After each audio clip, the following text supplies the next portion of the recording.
साहब। मुस्तफ़ा, बहुत बहुत शुक्रिया आपका हमें टाइम निकालने के लिए। आपकी इजाज़त से मैं शहज़ादा जुल्फ़कार जो कि कोयटा में हैं और बड़ी गहरी निगाह रखते हैं, तो फ़िलहाल उनसे लेटेस्ट में इत्तला ले लूँ कि इस जी वक्त जो बिल्कुल बाप के जो लोग जिन्होंने जुल्फ़कार जो ज्वाइन किया है, एक तो बाप की मीटिंग बाप पार्टी से हुई है, बाकी पार्टियों से की जो माँ से भी हुई है, मगर काफ़ी सारे लोग जो बाप के और बाकी पार्टियों के जिन्होंने ज्वाइन किया है, वो पहले ये बाप के साथ जो बड़ा एक माजी के एक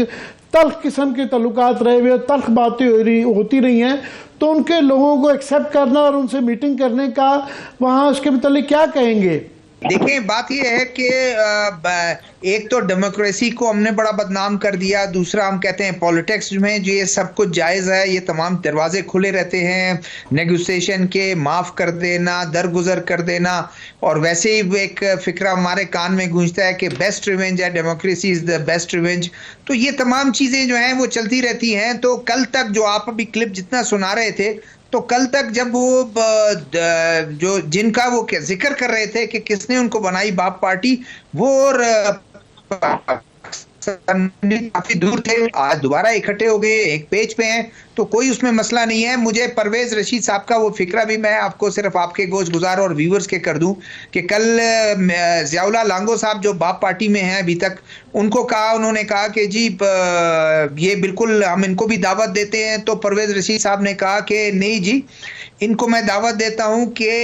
बाप में रहे हैं, लेकिन मुस्लिम लीग माँ की तरह होती है, माँ की तरफ आ जाएं, माँ का भी देख लें, उसका भी प्यार देख लें, शफकत देख लें। तो ये चीजें सारी चलती रहती हैं और वो दरगुजर करने वाली सियासत और अपने अपने इंटरेस्ट को देखा जाता है। आज जितने क्लिप आप उनको सुना दें बाप की तरफ से, आप जो जो उनके हार्श बयानात होंगे या उनके होंगे, वो सब वो कहेंगे कि नहीं जी हम सब रिस्पेक्टेबल है। अब तो एक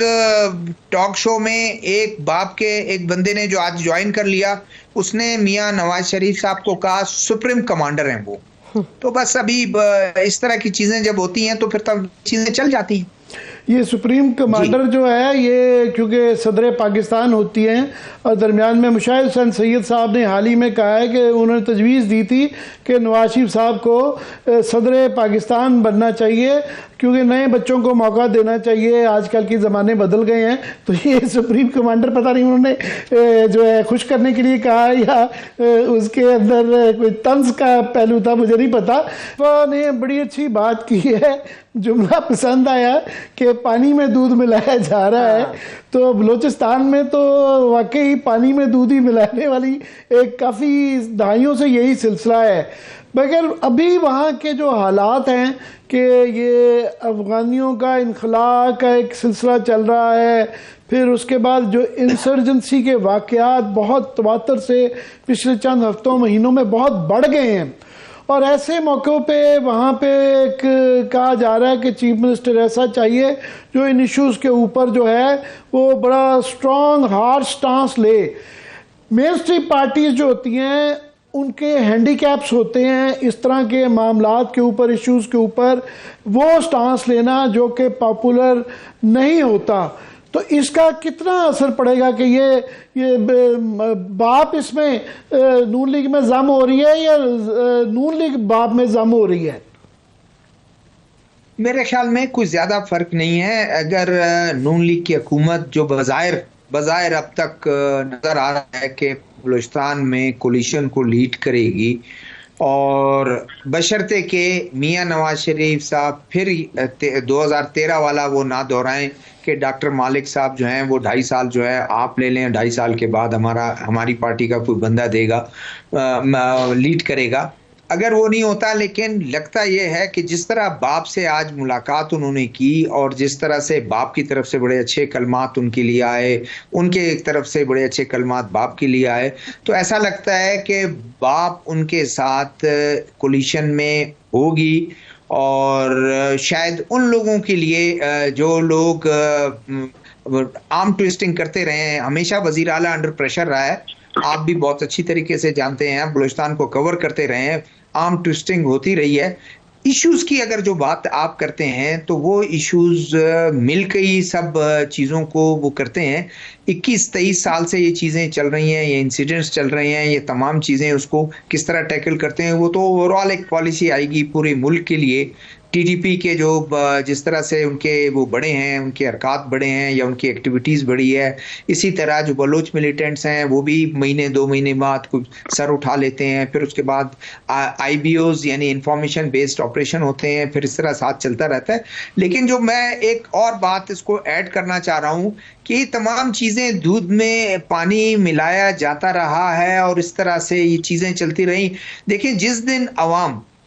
ये जो मैं कहता हूँ ना, कहते हैं अवाम भी तो ये है कि एक हल्के में उन्हीं को वोट करेंगे कि जिनको उनको आसरा होगा कि बच्चे को नौकरी मिल जाएगी, हमारे हल्के में रोड पक्का हो जाएगा। और ये जिस दिन अवाम ने इस वाकई नापसंद किया, उस दिन सड़कों पे होंगे और उस पे फिर किसी का बस नहीं है कि उनको रोके या कोई उनको वो कोई फोर्स इस्तेमाल आप कर लें, वो लोग जैम कर देंगे तमाम सिस्टम को। लेकिन शायद अभी तक सब इसी में बटे हुए हैं, कोई नून लीग की तरफ है तो कोई पीपल्स पार्टी की तरफ है। उनके अपने जो लोग हैं, होना तो ये चाहिए, देखें इलेक्टेबल्स हैं, उनको रिजेक्ट कर दें उनके लोग।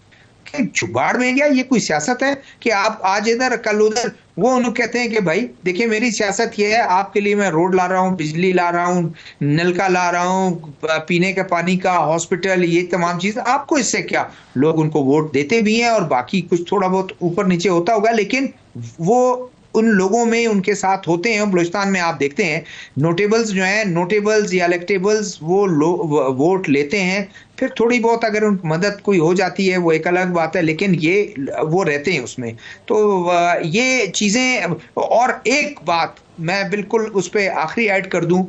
चैलेंज बहुत बड़ा होगा आने वाली हुकूमत बलूचिस्तान के लिए, बहुत बड़ा चैलेंज होगा, क्योंकि पिछली हुकूमत जो गई है,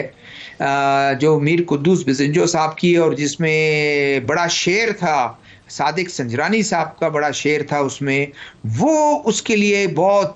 बड़ा चैलेंज अभी आने वाले के लिए होगा कि एमपीए स्कीम्स को उसी तरह छोड़ देंगे कि सब में बांट दिया जाए, सबको जो है वो अरबों रुपए जो है, 2 अरब रुपए एक एमपीए को मिलता है सालाना,